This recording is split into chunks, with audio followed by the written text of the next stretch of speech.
আজকের recipe white sauce corn. আপনার বাড়িতে যদি বাচ্চারা থাকে তারা কিন্তু এটা অবশ্যই খুব পছন্দ করবে। আর এই সিজনে যদি আপনি কর্ন না খেয়ে থাকেন, এভাবে কর্ন অবশ্যই বানিয়ে খাবেন, নাহলে কিন্তু খুব বড় মিস করবেন। বাড়ির বাচ্চাদেরকে অবশ্যই বানিয়ে খাওয়াবেন, তারা খুবই পছন্দ করবে এই রেসিপি। প্রথমে আমি এই সিজনের যে কর্ন, ফ্রেশ কর্ন পাওয়া যায় সেটাই আমি নিয়েছি। ফ্রেশ কর্নটাকে ভালো করে আমি ছাড়িয়ে পরিষ্কার করে নেবো। খেয়াল রাখতে হবে যেন ভেতরে তারগুলো না থেকে যায়। অনেক সময় থেকে যায়, সেগুলো ভালো করে হাত দিয়ে পরিষ্কার করে নেবেন। আর কর্নগুলো ছাড়িয়ে নিয়ে আমি কর্নগুলোকে ছোটো ছোটো টুকরো করে কেটে নেব। এখানে কিন্তু কাটার সময় খুব অসুবিধা হয়, আপনি চাইলে কিন্তু বড় চপার দিয়েও কাটতে পারেন। ছোটো চাকু দিয়ে কাটতে একটু অসুবিধাই হয়, আমার একটু প্রবলেম হচ্ছিলো। আর না হলে আপনি চাইলে একসঙ্গে সেদ্ধ করে নিয়ে তারপর ছোটো ছোটো করে কাটতে পারেন। স্টিম করার সময় এটা কিন্তু নরম হয়ে যায়, তাই খুব একটা অসুবিধা হয় না কাটার জন্য। প্রথমে আমি একটা প্যানে একটু জল নিয়ে নিচ্ছি, জলের মধ্যে একটু লবণ দিয়ে আমি কর্নগুলো সমস্ত এর মধ্যে ডিপ করে দিয়েছি। আর কর্নগুলো দেখতে পাচ্ছেন একটু বড় সাইজ আছে। তারপর আমি সেদ্ধ করে নিয়ে এটাকে ছোটো করে কেটে নেব।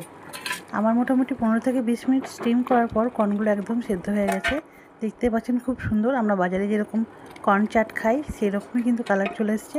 আর এই সিজনের কর্নটা একটু অন্যরকম হয়, অন্য সময় একটু ড্রাই ড্রাই ভাব থাকে। এখনকার কর্নটা খুব টেস্টি সুইট কর্ন, যেটা অ্যাকচুয়াল রেসিপিতে আছে সেটা কিন্তু হয়। আপনি চাইলে এটা এভাবে সেদ্ধ করে রেখে আপনি ফ্রিজের মধ্যে প্রিজার্ভ করেও রাখতে পারেন পরে বানিয়ে খাওয়ার জন্য।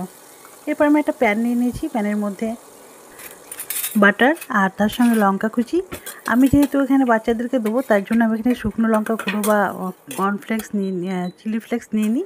এখানে আপনি কাঁচা লঙ্কাই নিয়েছি, কাঁচা লঙ্কা দিলে এটা কিন্তু হেলথের জন্য কোনো ক্ষতি করবে না, আর বাচ্চারা খেতে পছন্দ করবে।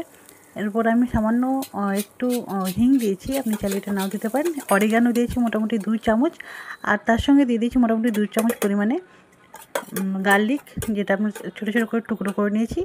আর এখানে মিক্স করে নিয়েছি মোটামুটি দুই চামচের থেকে একটু বেশি ফ্লোর, যে কোনো ময়দা এটা আপনি দিয়ে নেবেন। কারণ হোয়াইট সস যেরকমভাবে বানান, আপনি যদি পাস্তা বাড়িতে হোয়াইট সস পাস্তা খান তাহলে যেভাবে বানান সেভাবে কিন্তু যা যা প্রয়োজন হয় সব কিছু দিয়ে নিতে হবে আপনাকে।